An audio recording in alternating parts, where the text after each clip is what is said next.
اللہ رب العالمین والصلاة والسلام علی سید الانبیاء والمرسلین وعلی آلہ واصحابہ اجمعین اما بعد اعوذ باللہ من الشیطان الرجیم بسم اللہ الرحمن الرحیم اقرأ باسم ربک الذی خلق خلق الانسان من علق اقرأ وربک الاکرم الذی علم بالقلم صدق اللہ العظیم۔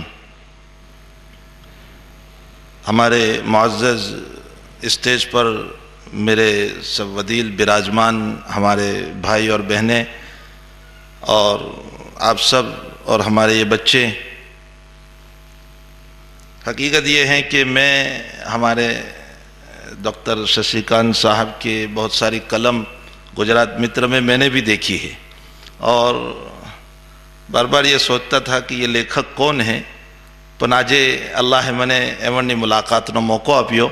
હું બહુ શુક્રગુજાર છું એમનો. એમણે 20 મિનિટમાં આપણને જે કંઈ કહ્યું છે એનો ખુલાસો એ છે કે તાલીમ અને અખલાક, કેળવણી અને અખલાક دو چیز کی طرف انہوں نے ہمیں اشارہ کیا. ایک تو تعلیم، لیکن نری تعلیم سے انسان خوشبودار نہیں بنتا ہے. خوشبودار بننے کے لیے انسان کو اچھے کیریکٹر اور اچھے اخلاق کی ضرورت ہے. انہوں نے کھڑے ہوتے ہی ایک بات، میں انہی کی بات کو قرآن اور حدیث کی روشنی میں سمجھاؤں تاکہ ہمیں یہ پتہ چلے کہ ہمارے نبی محمد رسول اللہ صلی اللہ علیہ وسلم نے اور اللہ نے ہمیں اس تعلیم کے باب میں کیا کہا ہے اور اچھے کیریکٹر کے باب میں کیا کہا ہے. انہوں نے پہلے ہی کھڑے ہو کر ایک بات کہی، میں بہت توجہ سے سن رہا تھا کہ بھئی આપણે 25 વર્ષની આ રજત જયંતિ મનાવી તો આપણે ક્યાં જવાનું છે એ નક્કી કરવાનું છે.